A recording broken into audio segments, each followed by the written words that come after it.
Did Allison Holker exploit Twitch's tragic death to boost her own fame? His grieving family seems to think so. From NDAs at his funeral to shocking revelations in his private journal, this story is as heartbreaking as it is controversial. Let's break it all down.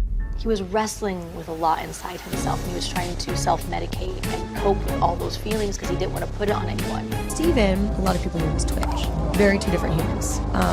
He wore this character of Twitch. It did become Stephen Boss, better known to the world as Twitch, was more than just a celebrity. He was a beacon of joy, resilience, and undeniable talent. Many fans were first captivated by him on So You Think You Can Dance, where his electrifying performances made him an instant favorite. With every step, every move, Twitch seemed unstoppable, embodying the passion and discipline of a true artist. From the moment he stepped on stage, you could tell Twitch had something special, but his impact didn't stop there. Twitch's career skyrocketed, landing him a key role on the Ellen DeGeneres show. As Ellen's right-hand man, Twitch brought energy and laughter to millions of households week after week. From dance-offs to heartfelt conversations, he became a staple of daytime television. One thing was clear: Twitch had a way of lighting up every room he walked into. However, as we've sadly seen with countless celebrities, the dazzling public persona often masks deep personal struggles. Twitch's untimely death on December 14, 2022 shocked fans and colleagues alike. It was a sobering reminder that even those who seem the happiest can be battling silent demons. For so many fans, Twitch was a symbol of positivity. His death was a painful wake-up call about mental health, especially for men who often feel pressure to hide their struggles. But this tragic event has also sparked a conversation about the complexities of grief, legacy, and the way fame intersects with personal loss. Ellen DeGeneres, a polarizing figure herself, was no stranger to controversy. Her show faced a public reckoning in 2020,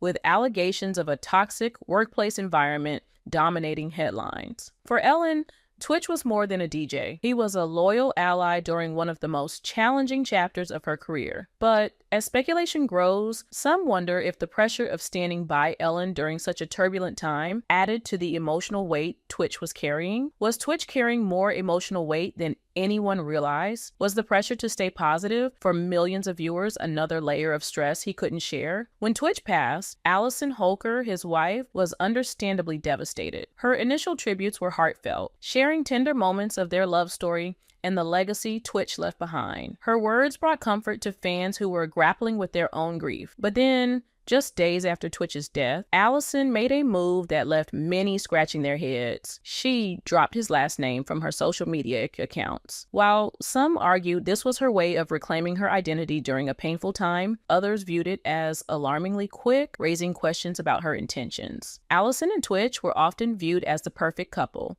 They shared adorable family dance videos on TikTok, attended red carpets together, and radiated a picture-perfect image. But as public grief collided with private loss, cracks in the narrative began to show. Allison's subsequent actions, her interviews, her book deal, and even her dating life have drawn criticism and put her motives under a microscope. It's a complicated situation. On one hand, Allison has every right to move forward and heal. On the other, fans and even Twitch's family are questioning whether her choices truly honor his legacy. Allison Holker's upcoming memoir, This Far, is positioned as a raw, unfiltered look into her life with Twitch and the struggles he faced behind closed doors. But instead of bringing fans and family closer to his legacy, it has only widened the divide. In the memoir, Allison reveals shocking details about Twitch's struggles with addiction and his traumatic childhood. One of the most controversial claims involves the discovery of drugs hidden in their home, substances Allison says she only uncovered after his passing. I found mushrooms, pills, and other substances hidden in shoeboxes, things I didn't even know existed in our home. This revelation left fans stunned and his family outraged. For Twitch's mother and relatives,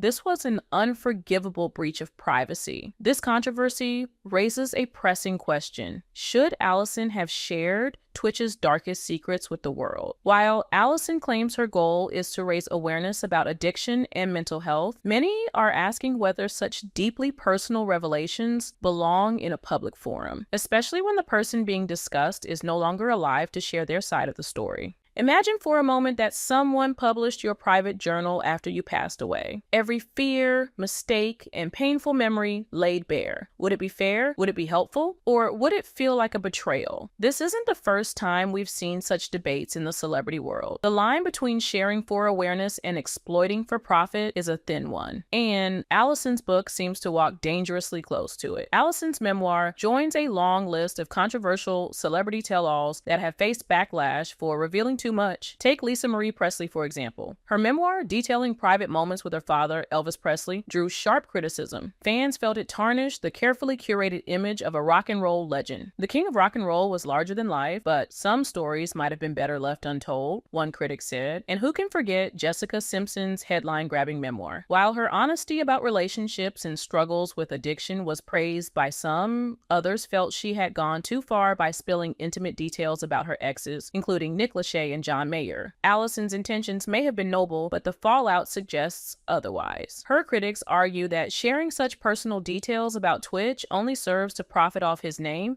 not protect his legacy. But here's a deeper question. Can memoirs like Allison's truly raise awareness about important issues, or are they just thinly veiled attempts to stay relevant? For Twitch's family, the outrage isn't just about the memoir itself, it's about the cumulative effect of Allison's decisions since his passing. From NDAs at the funeral to limiting their access to Twitch's children, the book feels like the final straw. Imagine mourning a loved one only to see their private struggles published for the world to read. For Twitch's family, this feels less like a tribute and more like a betrayal. The question remains, is Allison's memoir a genuine attempt to raise awareness or a calculated move to profit off her late husband's legacy? One thing is clear, this book has sparked a debate about ethics, privacy, and the boundaries of public grief. Let's start with what might be the most eyebrow-raising claim. Twitch's family alleges that Allison Holker required them to sign NDAs, non-disclosure agreements, just to attend his funeral. For many, funerals are a time to come together, to mourn, to heal, and to celebrate a loved one's life. But imagine being asked to sign a legal document before stepping into such a sacred space. Fans and critics alike have been left asking why. NDAs are usually reserved for high-stakes business deals or Hollywood productions, not family funerals. What could have been so secretive about Twitch's service that warranted this level of control? Critics speculate that Allison may have wanted to tightly manage the narrative surrounding Twitch's death. Was this an attempt to avoid leaks to the press? Or, as some suggest, a way to prevent the family from publicly expressing their frustrations. A stark contrast of an intimate family moment from Twitch's past alongside a generic NDA document to emphasize the dissonance. Do you think NDAs at a funeral are justifiable under any circumstances? Or does this cross the line? Let us know in the comments. Adding fuel to the fire, Twitch's family claims that Allison has deliberately cut them off from his 3 children. For his mother, siblings, and extended relatives, this separation is reportedly devastating. One relative took to social media writing, "Tweet, she's keeping the kids from us while profiting off my cousin's name. It's heartbreaking." For fans, this revelation hits hard. Twitch always appeared to be a family man, deeply connected to his roots. To hear that his own family has been sidelined feels like another tragic chapter in this unfolding drama. If these allegations are true, it raises serious questions. Are the kids being used as leverage, or is this just a case of grief dividing a family? For many, these claims paint a troubling picture of Allison's actions since Twitch's passing. Between the NDAs, the alleged isolation of Twitch's family, and the controversial revelations in her memoir, critics argue that Allison is exercising an unusual level of control over her late husband's legacy. A quote from a family friend, "It feels like she's rewriting the narrative to suit her own interests, and Twitch's family is being completely erased." Whether or not these allegations are true, they've certainly sparked a heated debate online. Some fans have come to Allison's defense, suggesting that the family's claims might be exaggerated or fueled by their own grief. Others, however, feel that there's too much smoke for there not to be fire. While Allison's choices are hers to make, they've undoubtedly sparked a larger conversation about grief, healing, and societal expectations. Whether you believe she's moving too quickly or simply living her truth, there's no denying the emotional complexity of her journey. Where do you stand on this? Is Allison brave for sharing her happiness, or should she be more cautious in how she handles her public image? Let us know your thoughts in the comments below. If you enjoyed this deep dive into one of Hollywood's most polarizing stories, make sure to hit that like button, subscribe to the channel, and click the notification bell. That way, you'll never miss another expose on the scandals and truths shaping the world of celebrity culture.